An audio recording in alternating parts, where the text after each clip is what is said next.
শুভ জামাই ষষ্ঠীর আন্তরিক ও প্রীতি শুভেচ্ছা আপনাদের সকলকে। এই পর্বে আমরা আপনাদের জামাই ষষ্ঠী, যা অরণ্য ষষ্ঠী বলেও পরিচিত, তার ব্রত কথা শোনাব।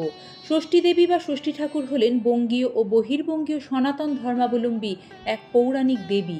ইনি মূলত সন্তানদাত্রী, তাহার রক্ষাকর্ত্রী দেবী। তাঁর কৃপায় নিঃসন্তান দম্পতিদের সন্তান লাভ হয় এবং তিনি সন্তানের রক্ষাকর্ত্রী। পুরাণ মতে যেহেতু তিনি আদি প্রকৃতির ষষ্ঠাঙ্গ অংশভূতা, তাই তার নাম ষষ্ঠী দেবী। জামাই ষষ্ঠী বা অরণ্য ষষ্ঠী ব্রতের কথা। এক ব্রাহ্মণীর 3 ছেলে আর 3 বউ ছিল। এই 3 বউয়ের ভেতর ছোট বউয়ের খাবার জিনিসের ওপর খুব লোভ ছিল। ঘরের খাবার জিনিস সে নিজে চুরি করে খেত আর সমস্ত দোষ চাপিয়ে দিত বাড়ির পোষা একটা কালো বেড়ালের ওপর। বেড়ালটা ছিল মা ষষ্ঠীর বাহন। সে রোজ গিয়ে মা ষষ্ঠীকে এই চুরি করে খাওয়ার সব কথা বলে দিত, কিন্তু ছোট বউ নিজের দোষ কখনো স্বীকার করতো না। এমনি করে জ্যৈষ্ঠ মাসে শুক্লপক্ষের ষষ্ঠী তিথিতে অরণ্য ষষ্ঠীর ব্রতের দিন এসে পড়ল। ব্রাহ্মণী ব্রত করবে, বাড়িতে হবে আনন্দ উৎসব। ব্রাহ্মণী পুজোর জন্য নিজের হাতে পায়েস, মিষ্টি, ক্ষীর ও নাড়ু তৈরি করলো এবং ছোট বউকে বলল, বৌমা, আমি স্নানটা সেরে আসি, তুমি ততক্ষণ এইখানে বসো, দেখো যেন বেড়ালটা কোনো জিনিসে মুখ না দেয়। ব্রাহ্মণী চলে গেল স্নান করতে। এদিকে এই সব ভালো খাবার দেখে ছোট বউ তার লোভ আর সামলাতে পারল না। মিষ্টি, ক্ষীর, পায়েস, দই যা পারলো তাড়াতাড়ি খেয়ে নিল আর একটু দই নিয়ে বেড়ালটার মুখে মাখিয়ে দিল। এদিকে ব্রাহ্মণী স্নান করে এসে দেখল যে খাবারগুলো সব কে যেন খাবলে খেয়ে গেছে। ব্রাহ্মণী ছোট বউকে তখন জিজ্ঞেস করলো, ও বৌমা, পুজোর মিষ্টিগুলো কে এরকম করে খাবলে খেয়ে গেল? ছোট বউ বলল, কি জানি মা, একটু অন্যমনস্ক হয়েছিলুম, সে সময় আমার চোখ ধুলো দিয়ে বেড়ালটা সব খেয়ে নিয়েছে, ওই দেখুন না, ওর মুখে সব লেগে রয়েছে। এই বলে ছোট বউ বেড়ালটাকে বেশ 2-4 ঘা দিল। শেষে ব্রাহ্মণী আবার সব নতুন করে জোগাড় করে পুজোর ব্যবস্থা করলো। এদিকে বেড়ালটা কাঁদতে কাঁদতে বনে চলে গেল এবং যেখানে দেবী অরণ্য ষষ্ঠী রয়েছেন তার কাছে গিয়ে সব কথা বলে দিল। অরণ্য ষষ্ঠীর বাস বট গাছের নিচে, তিনি বট পিটপ বিলাসী। সব শুনে ষষ্ঠী দেবী বললেন, আমি সব জানি, তুই কাঁদিসনি, আমি শিগগিরই ছোট বউকে এর প্রতিফল দেব। এই ঘটনার কয়েক মাস পরে ছোট বউয়ের সন্তান সম্ভাবনা দেখা দিল এবং 10 মাস 10 দিন পরে সে ফুটফুটে সুন্দর চাঁদের মতো একটি ছেলে প্রসব করল। ব্রাহ্মণী নাতির মুখ দেখে খুব খুশি হলো এবং গরিবদের ডেকে দান ধ্যান করতে লাগলো। এদিকে ছোট বউ তার ছেলেকে কোলের কাছে নিয়ে রাত্রিরে নিশ্চিন্তি হয়ে শুলো, কিন্তু হায়, সকালবেলা ঘুম ভাঙতে দেখলো ছেলে তার কাছে নেই। শাশুড়ি ও বউয়ের খুব ভাবনা হলো। তারা বেশ কয়েকজন লোক দিয়ে চারিদিকে খোঁজাখুঁজি করতে লাগলো, কিন্তু ছেলেকে কোথাও পাওয়া গেল না। এইরকম করে ছোট বউয়ের পরপর 7টি ছেলে আর 1টি মেয়ে হলো, কিন্তু সবকটি হারিয়ে গেল। রাত্রিরে ছোট বউ ছেলে নিয়ে শুতো আর সকাল হলেই ছেলে পাওয়া যেত না। তখন পাড়ার সকলে বলতে লাগলো যে ছোট বউ মানুষ নয়, নিশ্চয়ই রাক্ষসী, ছেলেগুলোকে সে নিশ্চয়ই খেয়ে ফেলে। এই বউকে কিছুতেই বাড়িতে রাখা উচিত নয়, ওকে এক্ষুনি বাড়ি থেকে তাড়িয়ে দেওয়া উচিত। পাড়ার লোকের সব কথাই ছোট বউয়ের কানে গেল। সে আর সহ্য করতে পারল না, নিজেই বাড়ি ছেড়ে একদিন বনে চলে গেল।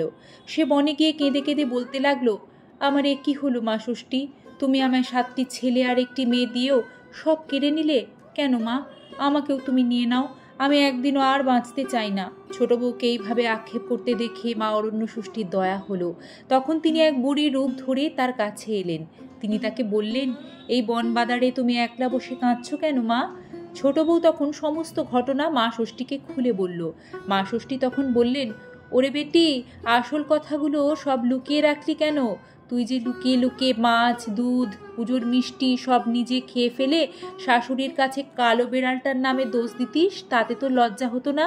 সেই কারণেই আজ তোর এই দুর্দশা হয়েছে। তখন ছোট বউ বুড়ির পায়ের ওপর আছড়ে পড়ে কাঁদতে কাঁদতে বলতে লাগলো, তুমি কে মা? কেমন করে আমার সব কথা জানলে? আমায় দয়া করো, তা না হলে আমি তোমার পা ছাড়বো না। মা ষষ্ঠী ছোট বউয়ের কাতরতা দেখে বললেন, বাছা, আমি মা ষষ্ঠী, পৃথিবীর লোক যা করে আমি সব জানতে পারি। ছোট বউ তখন আবার কেঁদে বলতে লাগলো, মা, আমি খুবই অন্যায় করেছি, আমার পাপের শেষ নেই। আজ যখন দয়া করে আমায় দেখা দিয়েছ, তখন তুমি আমায় রক্ষে করো মা, তুমি যা বলবে আমি তাই করব। মা ষষ্ঠী তখন বললেন, দেখো, পথের ধারে ওইখানে একটা মরা বেড়াল পচে পড়ে রয়েছে, যদি 1 হাঁড়ি দই ওই বেড়ালটার গায়ে ঢেলে সেই দই জিভ দিয়ে চেটে ফের হাঁড়িতে পুড়তে পারো, তবে তোমার সব ছেলে মেয়ে আবার প্রাণ ফিরে পাবে। এই কথা শুনে ছোট বউ একটুও দেরি করল না। এক হাঁড়ি দই এনে সেই পচা বেড়ালের গায়ে ঢেলে দিল এবং পরে জিভ দিয়ে চেটে সমস্ত দই আবার হাঁড়িতে তুলে এনে মা ষষ্ঠীকে দেখালো। মা ষষ্ঠীও ছোট বউয়ের ছেলে মেয়েদের নিয়ে আগে থেকেই দাঁড়িয়েছিলেন। তিনি ছেলে মেয়েদের ছোট বউকে দিয়ে বললেন, এই নাও তোমার ছেলে মেয়ে, এই অমৃত দই দিয়ে সকলের কপালে ফোঁটা দাও আর এদের নিয়ে আনন্দে সুখে ঘরকন্না করো। আর কখনো পুজোর জিনিস লুকিয়ে খেয়ে আমার বাহনের নামে দোষ দিও না। ছেলে মেয়েদের দূর হ, মরে যা কখনো বলো না। অন্য কাউকে যদি বলতেও শোনো তো তখন মা ষষ্ঠীর দাস ষাট বলবে। এসব কথা বলে মা ষষ্ঠী অদৃশ্য হয়ে গেলেন। ছোট বউ তখন তার 7 ছেলে ও 1 মেয়েকে নিয়ে শ্বশুর বাড়িতে ফিরে এসে তার শাশুড়িকে প্রণাম করল। শেষে ষষ্ঠী দেবীর সব কথা তিনি তার শাশুড়ি মাকে জানালো। ব্রাহ্মণী সব শুনে একেবারে অবাক হয়ে গেল। এখন নাতি নাতনিকে পেয়ে তার খুব আনন্দ হলো। ব্রাহ্মণী অল্প দিনের মধ্যে নাতি নাতনির বিয়ে দিল। পরের বছর জ্যৈষ্ঠ মাসে শুক্লপক্ষে ষষ্ঠী তিথিতে খুব জাঁকজমক করে ছোট বউ অরণ্য ষষ্ঠীর ব্রত করল এবং মেয়ে জামাইকে আনিয়ে জামাইয়ের কপালে দইয়ের ফোঁটা দিল। সেই থেকে মা অরণ্য ষষ্ঠীর মাহাত্ম্যের কথা দিকে দিকে ছড়িয়ে পড়ল। এই ব্রতকেই জামাই ষষ্ঠী বা অরণ্য ষষ্ঠী বা ষষ্ঠী বাটাও বলা হয়। এই ব্রত ছেলে মেয়েদের মায়েরা পালন করলে তাদের ছেলে মেয়েদের প্রভূত কল্যাণ হয়ে থাকে। ষষ্ঠী দেবীর প্রণাম মন্ত্র। জয় দেবী জগন্মাত জগতানন্দ কারিণী প্রসীদ মম কল্যাণী নমস্তে ষষ্ঠী দেবীতে। অর্থ দেবী জগন্মাতা জগৎকে আনন্দ দায়িনী, তোমার জয় হোক, তুমি কল্যাণী নামে সুপ্রসিদ্ধা, তোমায় প্রণাম ষষ্ঠী দেবী। ষষ্ঠী দেবীর ধ্যান মন্ত্র।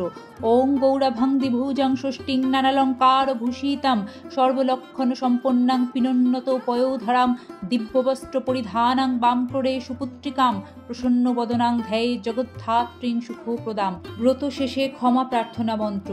মন্ত্রহীনং ক্রিয়াহীনং ভক্তিহীনং সুরেশ্বরী যৎপূজিতং ময়া দেবী পরিপূর্ণং তদস্তু মে। অথ জামাই ষষ্ঠী তথা অরণ্য ষষ্ঠীর ব্রতকথা সমাপ্ত। আজ জামাই ষষ্ঠী। শাস্ত্র মতে জামাই ষষ্ঠী আসলে সন্তান প্রাপ্তির আশায় মা বিন্ধ্যবাসিনী স্কন্দ ষষ্ঠীর কাছে মায়েদের নিবেদন এবং প্রার্থনা। স্কন্দ ষষ্ঠী পূজার অনুষ্ঠানে বাবা তার মেয়েকে আমন্ত্রণ জানান যাতে সেও মা ষষ্ঠীর কাছে সন্তান লাভের প্রার্থনা জানাতে পারেন।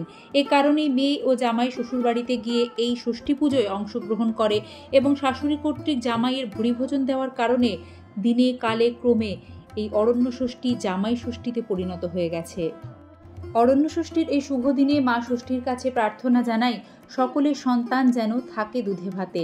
60 ষষ্ঠীর 60। আজ এই পর্বে এখানেই বিদায় নিচ্ছি। এই ধরনের বার্তা নিয়মিত এই চ্যানেলে আপলোড হয়। সাথে থাকবেন, ভালো থাকবেন, সুস্থ থাকবেন এবং সকলের মাঝে আজকের এই নিবেদন শেয়ার করে দেবেন। হরে কৃষ্ণা, রাধে রাধে।